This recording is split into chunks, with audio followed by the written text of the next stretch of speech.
Hey everyone, I am Sanket Singh. I'm working as a software engineer at Google and welcome back to my channel.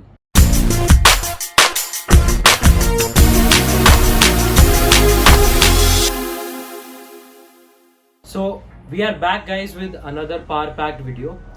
This is kinda a bit different video because till now I have not yet invited anyone from I would say who is from college or just I would say started their career in the industry, right?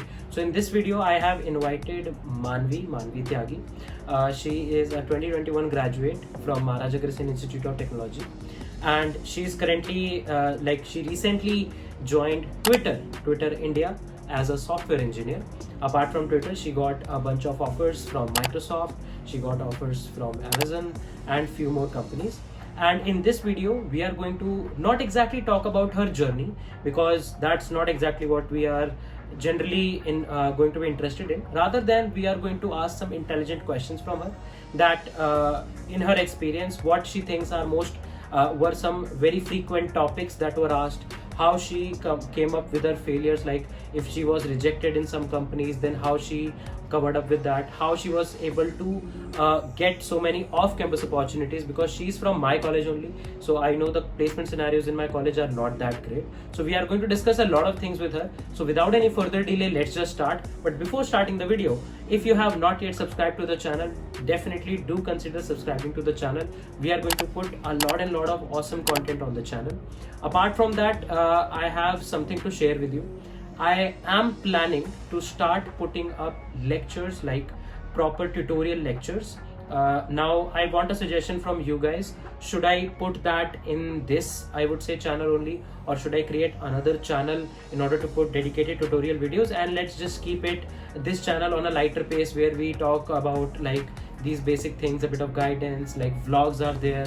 So like I'm thinking of about few things. So I would really appreciate your comments, that would you be interested in a new channel, would you show your support on the new channel, or we should put this all the content on this. Why I'm skeptical about it, because sometimes YouTube recommendation algorithms get a bit confused around what exactly this guy is putting on his channel. So just give me your thought, what you know. If you have any expertise, I would really appreciate that. And I'm going to announce about a lot of more things that are going to come up, so stay tuned for that. And watch the video till the end. If you enjoy the video, then do consider liking the video also, and definitely share your thoughts in the comment section. And let's just start. Before moving forward, I would like to thank the sponsor of this video, that is CodeDam. On CodeDam, thousands of people are learning full stack web development with practice labs and project based learning. On this platform, you are going to get ample amount of resources for learning back-end development, front-end development, and even mobile development.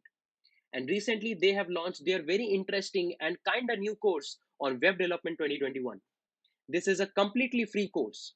In order to access this course, you need to acquire some referral credits.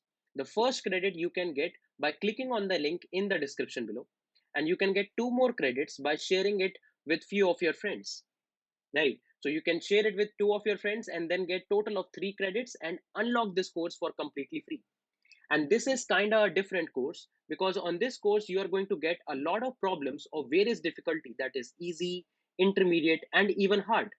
And these problems are going to be related to web development, where you will be having a dedicated problem statement. You need to read the problem statement, and then you need to see what challenges you need to solve. And there is a complete integrated development environment available on the platform, where you can code and directly see your changes coming up in this editor. And later you can even run your test in order to see whether you have submitted the solution correctly or not. So this is kind of a new hands-on based and even project-based learning that you can get on the platform of CodeDev. So what are you waiting for? Join this free course on Web Development 2021. Share it with two of your friends, and don't forget to click on the link below to get your third credit and start learning from this course completely free. As you guys know that we have Manvi today. Manvi is from my college only. मतलब ऐसा कभी मेरे को feel नहीं आती थी college में कि like I am a senior year student और मानवी मानवी मेरे से एक साल junior. We used to like hang out together. हम लोग काफी प्रोजेक्ट्स के बारे में डिस्कशन करते रहते थे. अभी क्लासेस में क्या करना है, आगे क्या करना है, कॉलेज में कैसा रखना है. We used to like talk a lot. मतलब मेरी काफी अच्छी फ्रेंड है. If you take in that term. So Manvi is a very good friend of mine. So that's why I thought कि Manvi को podcast के लिए बुलाते हैं, and let's just take some insights from Manvi that what she felt was important in the overall, I would say, procedure.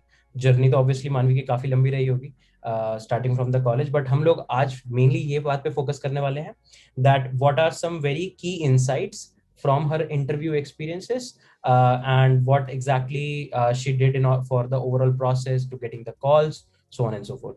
So without any further delay, let's just start and welcome Manvi. So hey Manvi, how are you? How are you doing? I'm doing very well, thank you, Bhaiya. Cool. So Manvi, we should start with one of the very important questions because this question should be discussed first, I believe. So what were some of the very important questions or maybe topics that you felt were asked with your in your interviews? Let's say whatever rounds you gave, whether you were selected, whether you got a rejection or your profile was on hold, whatever you feel, right? But what were some very major topics that you felt were asked, and your take on this? So I would say, like, I'll talk about it in category wise. Like, I'll talk about what important topics were asked from data structures and algorithms, and what were asked in the other rounds, and what type of questions could be asked from resume. So for DS, I think graphs, specifically BFS, DFS, and more specifically multi-source BFS has been one topic. Like, I have been asked many times. I have faced questions from multi-source BFS and digit DP in terms of DP. Like, from DP, I haven't been asked a very difficult questions, to be honest. But let's say there is this question, Russian doll DP. I was asked one of its variation in one of the interviews, and digit DP, it's like I have faced that digit DP 3-4 times, including the interviews as well as the online contests. So digit DP questions were also not that hard, but let's say you don't know about digit DP, then you'll not be able to do it. But if you know it, then you'll be able to do it, like that. So, and trees again, a lot of questions around trees. Arrays again, like arrays and linked lists are simple topics, people may ignore them, but a lot of questions and real good questions from arrays have been asked. That's about data structures and algorithms. So basically, to sum it up, graphs, trees, DP, arrays, and linked list. Not too tough questions from graphs and DP, but yeah, and Dijkstra algorithm, yeah, from graphs. Okay. One of the most common algorithms, and a lot of questions asked from that particular algorithm, like questions based on that particular algorithm. From computer science fundamentals, all these subjects like operating systems, DBMS, object-oriented programming, computer networks as well, all are equally important. I would say computer networks is not like, not all the companies ask computer networks, but I interviewed with Cisco and Postman, so these two companies asked networks a lot. And about topics specifically, questions like how HTTPS connection is established, and if you tell the answer, they'll cross question a lot of things, like how are SSL certificates verified, and some of the peculiar questions which I was not able to answer in one of the interviews were like HTTP multi-part request, what is canary in Python. So, and common questions are difference between processes and threads. At one time I was asked to implement mutex or semaphores. So Okay. a lot of questions around operating systems. And from DBMS, the questions would be around, let's say, the ACID properties, or why would you choose a particular database, for what kind of application would you choose, SQL or NoSQL. So a lot of questions around database, and SQL queries were a common thing. I would say, like, a lot of interviews I've given, they'll ask, they'll tell you that, like, write this query, and I'll be asked to write it. So that's about computer science fundamentals. It's very important. It's like extremely important. People just focus on DSA and skip that part, but they are very important. In some companies, a different round is conducted just to test the fundamentals. And from resume is like, you should know every single word of your resume. And if you are, let's say, in a dilemma that you will not be able to answer questions around something, then better don't write it, because it definitely won't give a good impression if you write something in your resume and then you are not able to tell it. Makes For sense. an example, I had projects in both Django and Node.js, so they'll ask me what's the difference between these two frameworks, and how like when do you choose which one?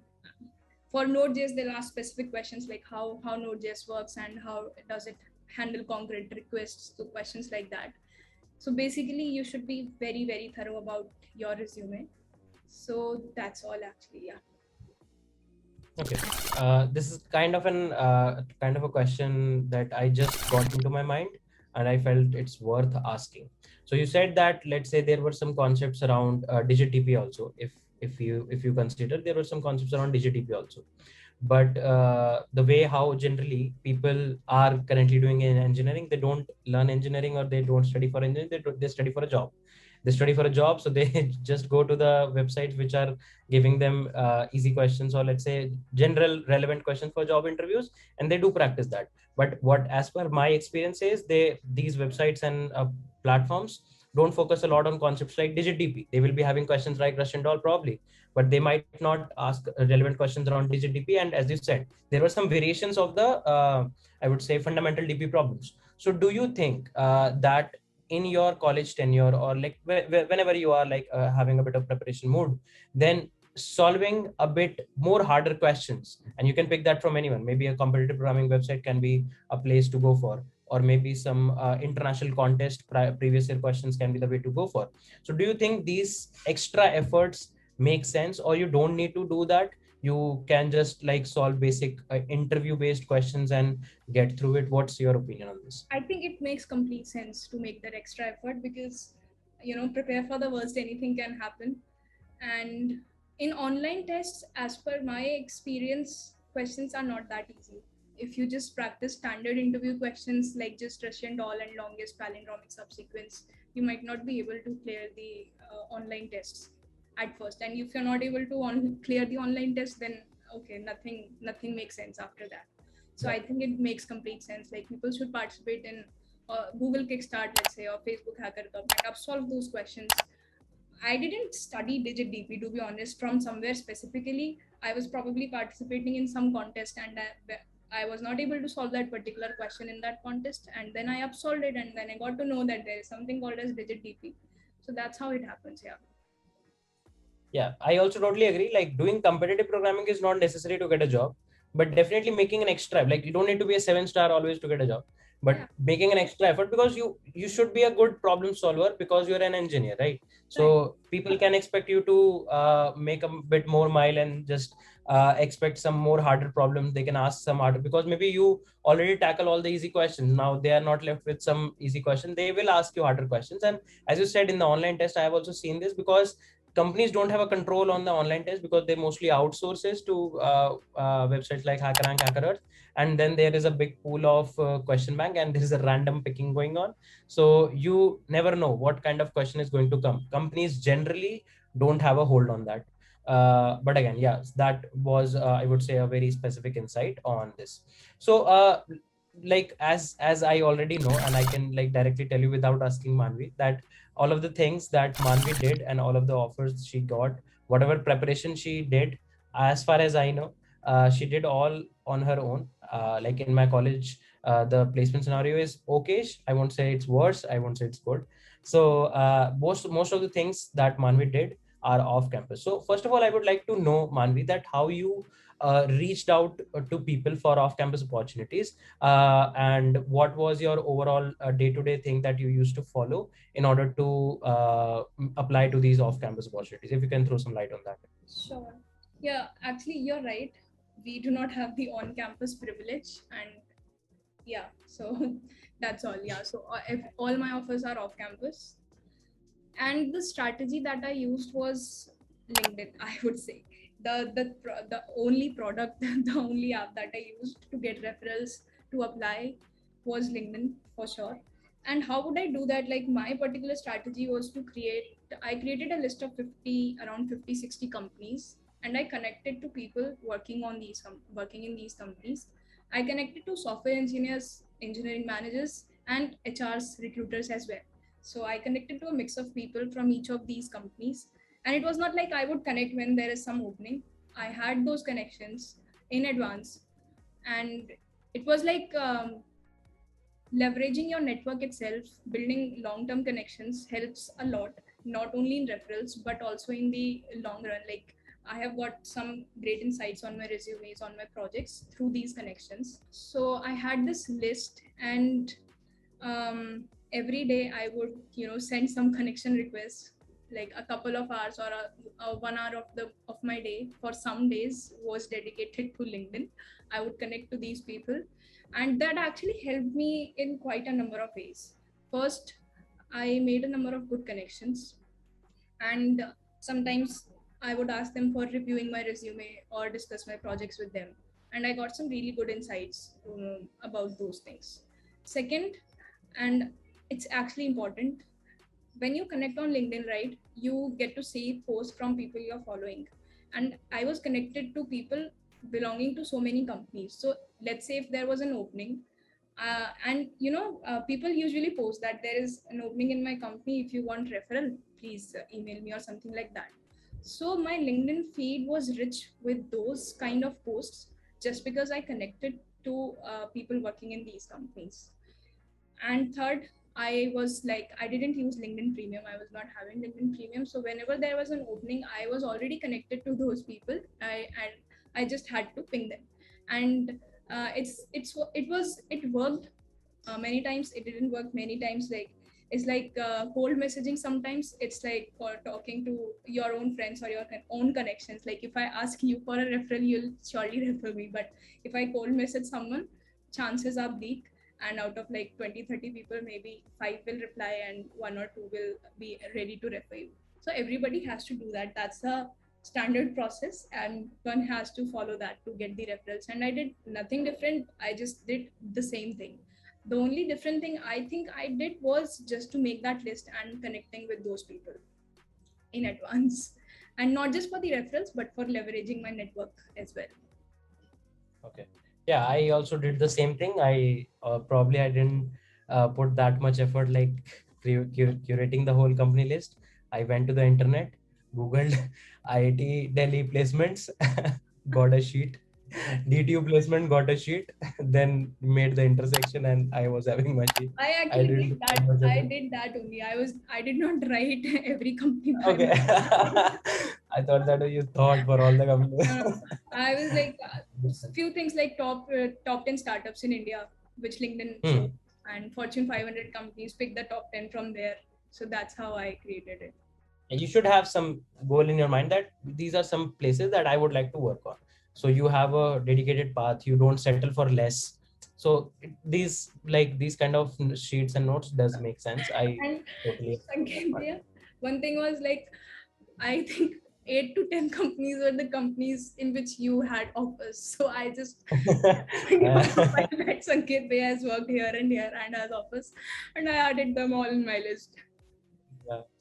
Yeah, that makes sense. I also believe like everyone should have it, like wherever you want to end up, you should have that thing in your mind. You should not settle for less. It can take more than, let's say, 2 months, 3 months to go there, but that preparation time and that waiting time is worth what you will get at the end because you thought of it. So that is something really important. So like as you said that you were leveraging your overall connections and you got notifications apart from LinkedIn. Like was there any extra effort that you need to make in order to get the notification about the hiring? Because a lot of time a lot of students do ask me about the fact that how do we know that an internship is coming up, or let's say a company is hiring for internship? How we will be able to know this? How we'll get the notification? My friend applied but I was not able to apply because I was not knowing what is going on. So like apart from the LinkedIn stuff, any extra effort that you made for this? Yeah, so there are actually a few pointers that one can follow, and I did that too. Like specifically, if you're looking for an internship or a full-time job in startups, then Angel.co is the best place to go. And other than that, on LinkedIn, there you can set notifications on particular keywords and posts. So one should do that also. And on all these career websites of these companies, many of them have the notification option. So you can visit their website and turn on the notifications, and you'll get an email. You can also, choose the keywords like for which opening you want to get notified for. So, and there are many pages on LinkedIn, like our own Girl Coded, we have an opportunity sharing campaign, and there are some other people to name a few, I think Arsh Goyal and Kaushal Vijay, some people are there.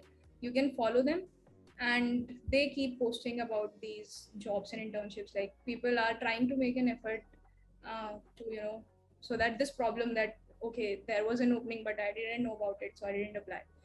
So that's what you can do about it. And you can join some Telegram or Discord servers where these job openings, like, people are sharing those.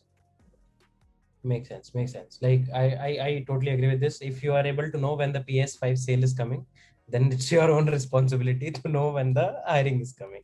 So yeah, like as like I would highly recommend everyone to follow the Girl Coded page and follow Arsh. They are doing like really good job. Girl Coded something Manvi handles, like Manvi founded it as far as I know. And it was one of the like really great initiative that I used to see when I was in college only. So really good stuff. And definitely you have to be a bit more active. And as far as as far as I know, on LinkedIn there is a specific option where you can turn on notification per company also.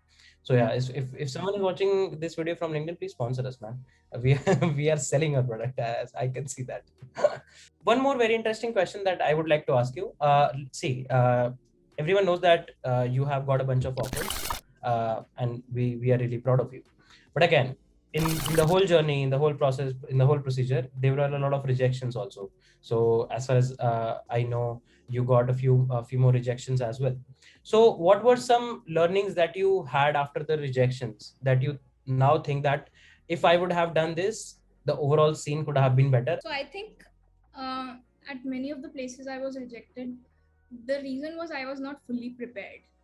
It's like, you'll get some opportunities in the beginning of fourth year. Like, for Postman, I had given the interviews for internship role in the beginning of fourth year, and Postman asks a lot of questions about networking in JavaScript. And it was like, I cleared the test, and there were only 3 to 4 days between my first interview and the day I got to know that, okay, I am going to interview with Postman. And I had been preparing only DSA. I just forgot that, okay, there is something called as computer science fundamentals as well, and I performed quite bad in that round, to be honest, just because I was not prepared. So if I had been prepared a little earlier, so if you're moving into fourth year, make sure that you prepare computer science fundamentals well. And if you're interviewing with companies like Postman or ShareChat, those companies which ask a lot of questions around development, and you have JavaScript written in your resume, then be sure to be thorough with JavaScript, because JavaScript can screw your interviews.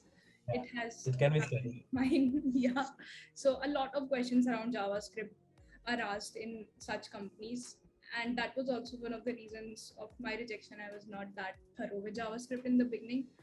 And about Google, another major rejection was Google. It was also quite early. Uh, I was not that good at problem solving at that time. I would accept that. And after that, I think I should have solved a little more harder problems, whether I was solving leak code or code forces. Um, for Google, I would say, like, solving harder problems in the preparation phase really helps.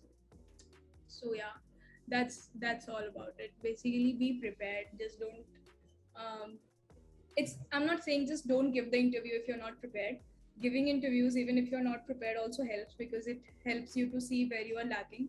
And after all these interviews, after Google and Postman, I worked on everything that was missing in my profile and that was missing in my interviews, and only because of that I was able to clear the interviews after that in other companies. So yeah.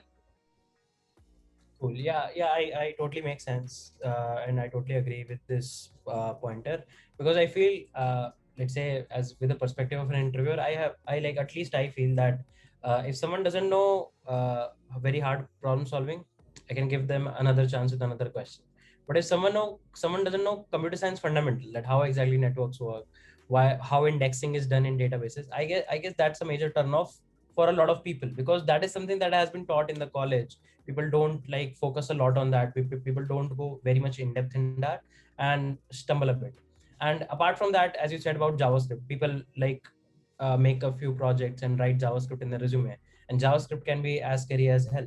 I have i have seen a lot of times, like there was an interview of mine which went for 2 days. Like we had same round for 2 days, 1 hour, 1.5 hour on the first day. He said, I'm still not up with my questions. I'll ask my hiring team to continue this round the next day. So and you can assume the result, rejected. Right? So JavaScript can be scary. So even if you are writing any language, like whatever language you're writing, you should make sure the fact that you know that very much in depth, right? And again, as I said, making that extra mile, solving a bit harder problems. Solving harder problems won't harm you, right? There are some things in this world that is probably not required for sure, but if even if you do that, no one is going to make any harm to you, or that thing is not going to harm to you. So even if you solve a bit harder problems from wherever you can get, even if you can get some harder problems than Lead Code hard from some non-competitive websites, from other interview preparation websites, you do that. At least do that. Like make that extra mile. So, and as you said, you got the rejections and you learned from it. Learning from the rejection is very important. If you feel that I am not prepared, when I'll be prepared, then I'll give the interview. You will never be prepared. No one is prepared for IIT-JEE. The date comes and you have to give the exam. That's something that I realized way earlier in my life, that what will happen? I'll get rejected 6 months. After 6 months, I'll again apply. Currently, what will happen? For the coming 6 months, I'm not going to apply. So what's better? Apply, get rejected, again, apply again. Same thing. And even like a lot of time, if you get rejected after, let's say 2-3 rounds, HRs do call back again that, hey, you had a round, there was something that didn't work out, but now if you are prepared, we can set up another round because we really like your profile still. So that thing also happens. So again, learning from rejections is something really, really important. And I highly appreciate the fact that you did. So yeah, so it was really nice talking to you, Manvi. Manvi is one of the gems that my college has made till now, and probably, like, as far as I know, her batch and my batch can be the revolutionizing batch for my college. These two batches can change a lot of things in the college, and I really like the fact that I had a college mate like Manvi, who did really good things. She's in Twitter. Like, as far as I know, no one from my college is in Twitter. There are few people in my college from at Google, but Twitter was something that when I heard that, okay, hey, Manvi is going to Twitter, it was really like a proud moment, because someone from my college, like, one, she's a friend, but someone from my college is going to Twitter. And I know that, okay, that's a really big thing. So going to Twitter, where a lot of tier 1 college people are still not there, and my college fellow is there, it's a really big thing, at least for me. So I really congratulate Manvi for joining Twitter, and I believe her initiative Girl Coded is going to help a lot of people for their upcoming future and their career. And we will definitely invite Manvi for some more pep talks if possible, if she'll be having time from her busy schedule, right, Manvi? Sure, Bhaiya. Thank you. Thank you for inviting me today. And I'll mention that I'm very grateful to you as well, to you and other seniors who did quite a, quite rocked the placement seasons. Because to be honest, like when I was in my first year, I could not see a bright future coming from me. But then I saw you. I was in second year then, and you were doing a lot of things. You were cracking companies, doing great internships. And then there are some other seniors, Abhishek Popli, the Abhishek trio. Actually, I want to mention them because I'm really indebted to all three of them. Abhishek Popli, Abhishek Nigam, and Abhishek Gupta. All three of them. I know all three. Abhishek. The trio. Yeah. So when you people started cracking companies, there was a belief in us as well that, okay, it is possible. We are not just landing on the 3-4 LPA packages from our college. We can also do something. So thanks for that, Bhaiya. Cool. So that was it, guys. I hope that you guys really enjoyed the conversation. We will definitely invite Manvi for more of some talks. Till then, take care, guys. Bye-bye. If you have not yet subscribed to the channel, do consider subscribing to the channel. And if you found the video informational and useful, so definitely use it for your preparation. Drop a like, drop a comment if you want to see more such videos, and we will meet very, very soon. Till then, take care, guys. Bye-bye, and love you all.